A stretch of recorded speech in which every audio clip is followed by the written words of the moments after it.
అత్యంత నాటకీయంగా ఫైనలీ ఎట్టకేలకు అందరూ ఎదురు చూస్తున్న విధంగా గోవాలో జానీ మాస్టర్ అరెస్ట్. ఇది వాల్టి తాజా హెడ్లైన్. మరి కాసేపట్లో హైదరాబాద్ని తీసుకురాబోతున్నారు జానీ మాస్టర్ని.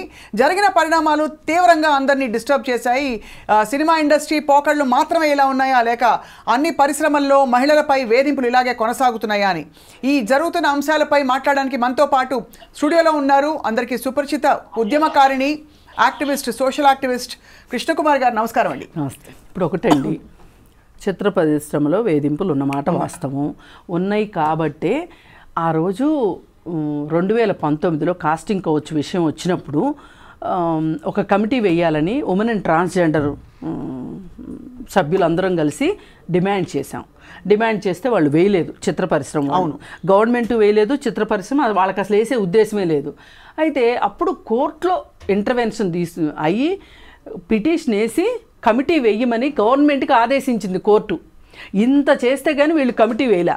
ఆ కమిటీలో అందరు ఉన్నారు, మా జేఏసీ సభ్యులు ఉన్నారు, పోలీసులు ఉన్నారు, గవర్నమెంట్ వాళ్ళు ఉన్నారు, సినిమా వాళ్ళు ఉన్నారు, నేను ఉన్నాను, అందరూ ఉన్నారు కదా. అది కమిటీ తర్వాత సబ్ కమిటీ ఒకటి వేశారు. ఇలాంటి అసలు committee report CS Somesh Kumar గారికి ఇచ్చారు ఆ రోజు. అవును, దాన్ని ఏం చేశారో తెలీదు, కోల్డ్ స్టోరేజ్లో ఎందుకు పెట్టారో తెలీదు. దాన్ని ఏం చెప్పారు మా వాళ్ళు, కమిటీ వాళ్ళు, చూడండి ఇది రిపోర్టు, మీరు కూడా పరిశీలించి దీన్ని పబ్లిక్ డొమైన్లో పెట్టండి అన్నారు. వాళ్ళు కూడా పెడతాము అన్నారు. ఈ రోజు వరకు దాన్ని పబ్లిక్ డొమైన్లో పెట్టలేదు. అసలు ఆ కమిటీ అంత రిపోర్ట్ ఎందుకు రాసింది, అంత కష్టపడి అంతమంది కలిసి? అసలు ఇక్కడ ఏం జరుగుతుందో తెలిస్తే, ఆ కమిటీ రిపోర్ట్ అనేది ఏంటి, ఒక మెడికల్ రిపోర్ట్ లాంటిది. ఇప్పుడు మనం రేడియాలజిస్ట్ హేమా కమిటీ కూడా చూసాం కదండి. హేమా కమిటీలో రకరకాల ఫైండింగ్స్ వచ్చాయి. ఏమైందండి, 10 రోజులు గగ్గోలు పెట్టాము, ఒక్కళ్ళైనా యాక్షన్ చేసుకున్నారా ఒక్కళ్ళ మీదైనా? అది తర్వాత సంగతి అండి. అసలు ముందు కమిటీ రిపోర్ట్ అడుగుతున్నాం. అసలు ఎందుకు బయట పెట్టట్లేదు, ఎవరు ఆపుతున్నారు, దీని వెనకమాల ఉన్నది ఎవరు, అంటే ఎవరి పరువు పోద్దని, ఎవరి విషయాలు బయటకు వస్తాయి అని చెప్పి ఆ రిపోర్ట్ బయట పెట్టట్లేదు. పెట్టాలి కదా.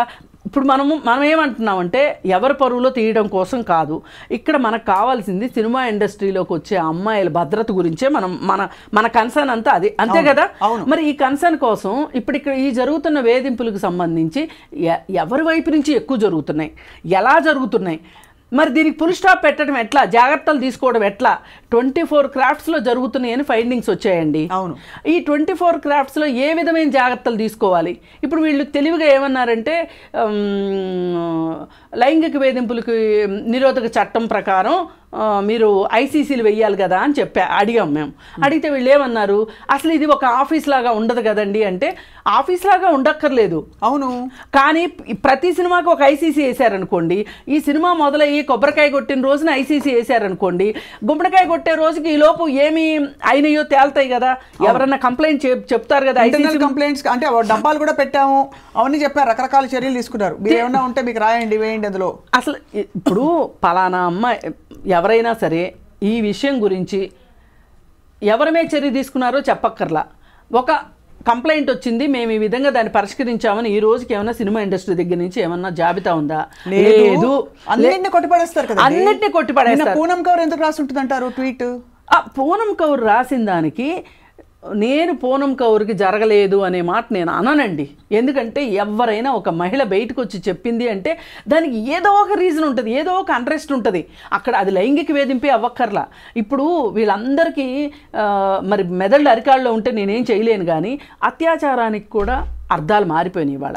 ఒకప్పుడు అత్యాచారం అంటే పెనట్రేషన్ జరిగితేనే అత్యాచారం అనేవాళ్ళు. ఇప్పుడు ఏమంటున్నారు, లైంగిక వేధింపులు అంటే ఏంటి, 30 సెకండ్ల పాటు ఒక మనిషి ఒక ఆడ మనిషిని చూస్తే కూడా తప్పు అంటున్నారు. ఆమెకి ఇష్టమైతే అది ఓకే, ఆమెకి ఇష్టం లేకుండా 30 సెకండ్లు అంటే అర నిమిషం పాటు ఎవరిని చూడాలి. చిట్టి గారు ఇప్పుడు ఏమంటున్నారు, 2019 ఎప్పుడో జరిగితే మైనర్ గా ఉన్నప్పుడు ఈ 5 ఏళ్ల పాటు తను ఎందుకు కమ్యూనికేషన్ అండ్ కాంటాక్ట్ కొనసాగించింది? ఇప్పుడు ఈ ఇండస్ట్రీలోకి ఎలా వస్తారండి, 14 ఏళ్ల వయసులో ఆ పిల్లలు తెలిసి తెలియని వయసులో వస్తారు, టెండర్ వయసులో వస్తారు, వాళ్ళకి ఏమీ అర్థం కాదు. కానీ వాళ్ళు ఏంటి, మేము చాలా పెద్ద డాన్సర్లమి అని నమ్ముతారు, చదువులు అన్నీ పక్కన పెట్టేస్తారు, ఇంట్లో వాళ్ళు చెప్పింది కూడా వినరు, వీళ్ళు ఇండస్ట్రీలోకి వచ్చేస్తారు.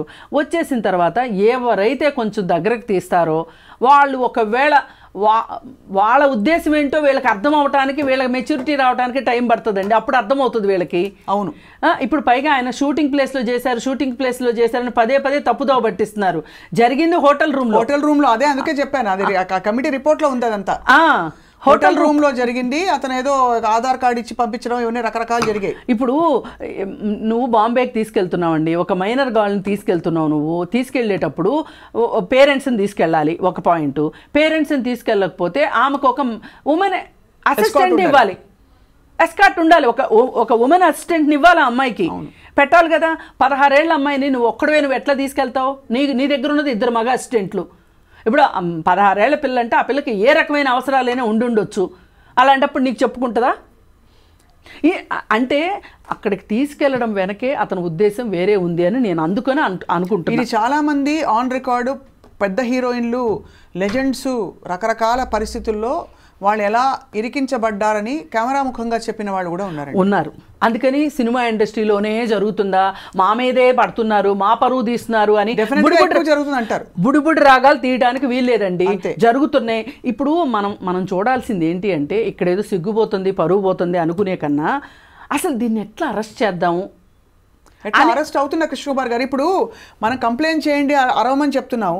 ఒక ఆడపిల్ల వచ్చి నాకు ఇంత జరిగిందని చెప్పి బయట రోడ్డు మీద కూడా అరిస్తే కూడా నువ్వు కంప్లైంట్ రాసి ఎలా జరిగిందని చెప్పి అన్ని రకాలుగా అంతమంది వేధించి అమ్మాయి వ్యక్తిత్వం మీద ఆ అమ్మాయి ఎందుకు పడింది, అసలు ఎందుకు వెళ్ళింది అని ఫండమెంటల్ క్వశ్చన్స్ లేవనెత్తుతున్నారు. ఏమండి, ఎన్ని లేవనెత్తినా కంప్లైంట్ చేయాల్సిన అవసరం అయితే ఖచ్చితంగా ఉందండి. కంప్లైంట్ చేయాల్సిందే. ఇందులో అసలు రెండో మాటలేదు. కంప్లైంట్ చేయండి ఎలా తెలుస్తుందండి? ఇప్పుడు అడగందే అమ్మైనా పెట్టదు.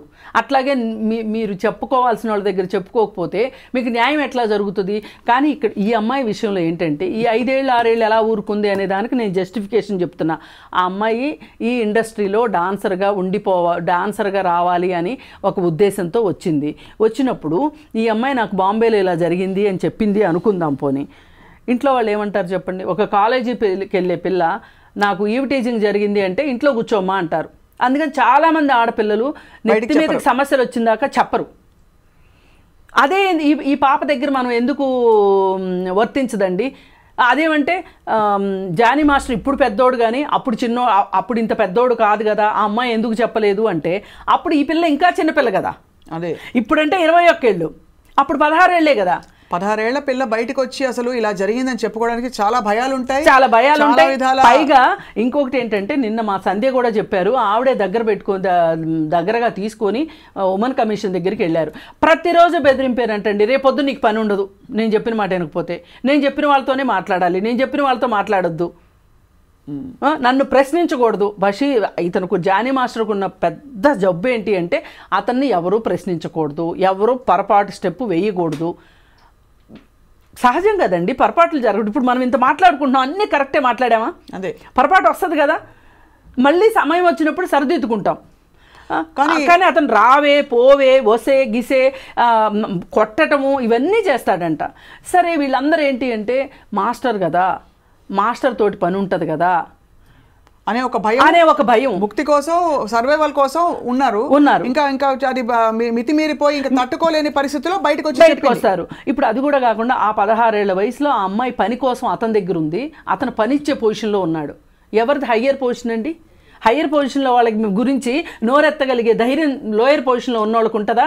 పైగా ఇంకా నీచంగా ఏం మాట్లాడుతున్నారంటే, ఆ రోజు జానీ మాస్టర్ దగ్గర డబ్బులు లేవు కాబట్టి ఆ రోజు చెప్పలేదు ఆ అమ్మాయి, డబ్బులు ఏమి రాలవు కాబట్టి ఈ రోజు డబ్బులు రాలుతాయి కాబట్టి చెప్పింది అంటే ఆ రోజు క్వశ్చన్ చేయలేదు, ఎందుకు అంటే అతని దగ్గర నుంచి ఏమీ రాదు కాబట్టి అనే ఒక సూత్రీకరణ చెప్తున్నారు కదా. అంటే జరిగింది అనేనా అని వీళ్ళు ఒప్పుకున్నట్టేగా.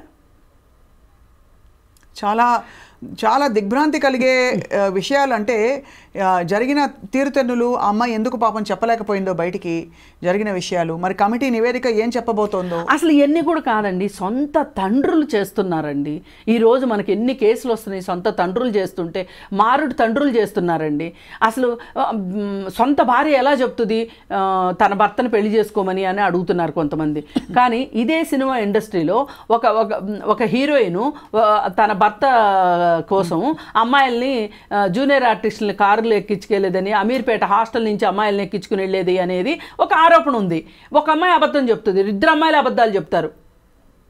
సొంత భర్త కోసం ఇలా చెయ్యరు అనేది ఎక్కడా లేదండి. వాళ్ళకి ఏది అవసరం అనిపిస్తే అది చేస్తారు. ఇప్పుడు ఆమె మా ఆయన మంచోడే అని గుండెలు బాదుకుంటుందండి. ఆవిడ అలా గుండెలు బాదుకోక అవునండి మా ఆయనే చేశాడు పట్టుకెళ్ళండి అని చెప్తుందా?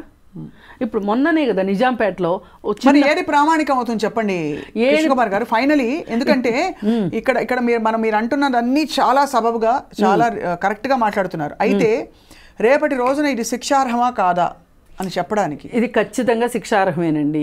నిరూపణ అవ్వచ్చు అవ్వకపోవచ్చు, అది వేరే విషయం. నిరూపణ కూడా ఆమె 40 పేజీల ఆధారాలు సమర్పించింది, కంప్లైంట్లో ఉన్నాయి అని అంటే ఏ ఒక్కటైనా దొరకకుండా పోదండి. డాట్స్ మనము మనస్ఫూర్తిగా నిష్పక్షపాతంగా నాన్ జడ్జిమెంటల్గా డాట్స్ కనుక ఫిల్ చేస్తే జానీ మాస్టర్ చేశాడు అనేది తెలుస్తుంది. రైట్. అయితే ఇప్పుడు 16 సంవత్సరాల వయసులో చేశాడు కాబట్టి అది పోక్సో కేసు పెట్టాలి అని చెప్పి నేను మొదటిసారిగా మాట్లాడా. వీళ్ళందరూ ఏంటంటే అసలు వయసు చెప్పడానికి ఎవరు ఇష్టపడలా అవును మొదటి రోజు. కానీ ఈ అమ్మాయి 14 ఏళ్ల వయసులో డీలోకి వచ్చింది. ఆ తర్వాత 2 సంవత్సరాలకి ఇతనే కబురు పెట్టాడు మా టీంలోకి రమ్మని చెప్పి. అంటే అప్పుడు అమ్మాయికి 16 ఏళ్ళు. 2019 సంవత్సరంలో ఆ అమ్మాయికి 16 ఏళ్ళు ఉంటేనే ఇప్పుడు 21 ఏళ్ళు ఉంటాయి. ఈ లెక్కను నేను అతని మీద పోక్సో కేసు పెట్టాలి అని చెప్పి అనిన తర్వాత ఫస్ట్ రోజు వాళ్ళు పోక్సో పెట్టలా స్టేషన్ వాళ్ళు, కానీ తర్వాత పోక్సో పెట్టారు.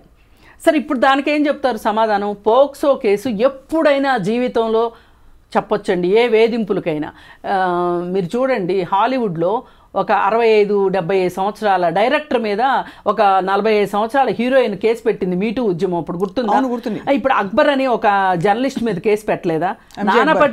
ఎంజే అక్బర్ మీద, నానా పటేకర్ మీద పెట్టలేదా? ఎప్పటి వేధింపులు అవి? ఇప్పుడు మన చిన్మయి శ్రీపాద్ చెప్పలేదా? తన చిన్నప్పుడు జరిగింది చెప్పలేదా? అవును. ఆమె జీవితం ఎంత నాశనం చేశారు వీళ్ళందరూ కలిసి. ఆమె కెరీర్ లేకుండా చేశారు కదా.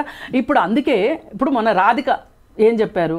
నా క్యారవాన్లో సీక్రెట్ కెమెరాలు పెట్టారు, అది నేను చెప్పదలుచుకోలేదు. ఎందుకు అంటే దాన్ని కంప్లైంట్ ఇవ్వదలుచుకోలేదు, ఎందుకంటే నేను ట్రబుల్ మేకర్ అనే ముద్ర పట్టడం నాకు ఇష్టం లేదు అంది. అంటే ఒక ట్రబుల్ మేకర్ అనే ముద్ర పడింది అంటే వాళ్ళకి అవకాశాలు రావండి. ఇక ఆ రోజుతో వాళ్ళ కెరీర్ కట్ ఆఫ్ అనుకుంటేనే నోరెత్తాలి. అన్నీ తెలుసు. ఇప్పుడు ఎవరెవరికో వకాల్తాలు పుచ్చుకుంటున్నారని ఆయన మాట్లాడుతున్నారు కదా. ఫస్ట్ ఈయనే వకాల్తా పుచ్చుకున్నాడని నా నమ్మకం. అందుకే ఇలా మాట్లాడుతున్నారని నేను అంటాను. ఆయన ఏమన్నా అనుకోనివ్వండి, ఆయన అయితే జానీ మాస్టర్ వైపు వకాల్తా పుచ్చుకున్నాడు. జానీ మాస్టర్ వైపు వకాల్తా పుచ్చుకోవడానికి ఆయనకున్న కారణాలు ఏంటో నేను చెప్పాల్సిన అవసరం లేదు. ఆయన చెప్పినంత ఇదిగా ఒక రాష్ట్రం నుంచి ఇంకో రాష్ట్రానికి లింకులు కలిపేంత తెలివితేటలైతే అంత మేధావినైతే నేను కాదండి.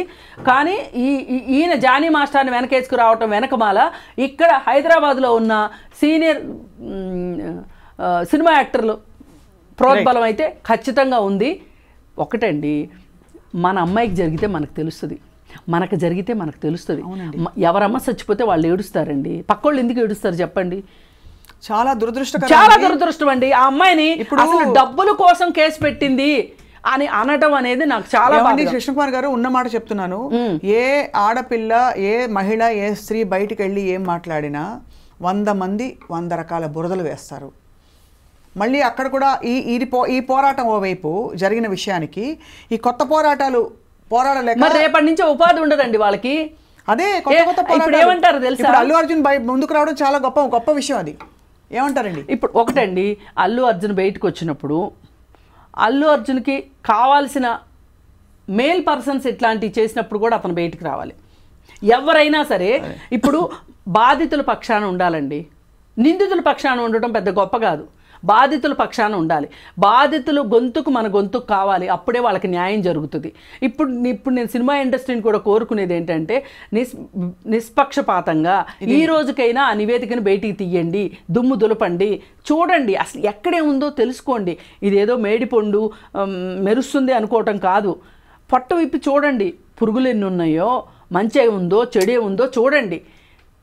ఇప్పుడు వీళ్ళకి ఆడిషన్స్ దగ్గర నుంచి మొదలైపోద్దండి వీళ్ళ మీద దోపిడీ. అయిపోయిన తర్వాత వాళ్ళకి వేషం ఇచ్చిన దగ్గర, వాళ్ళకి రెమ్యూనరేషన్ ఫిక్స్ చేసిన దగ్గర, ఫిక్స్ అయిన రెమ్యూనరేషన్ తిరిగి ఇచ్చే దగ్గర, మళ్ళీ ఇంకో సినిమా తీసుకునే దగ్గర 5 చోట్ల వేధింపులు జరుగుతున్నాయి వాళ్ళ మీద. మరి ఇలాంటి ఇంకా గమ్మత్తు మగవాళ్ళ మీద కూడా వేధింపులు జరుగుతున్నాయి.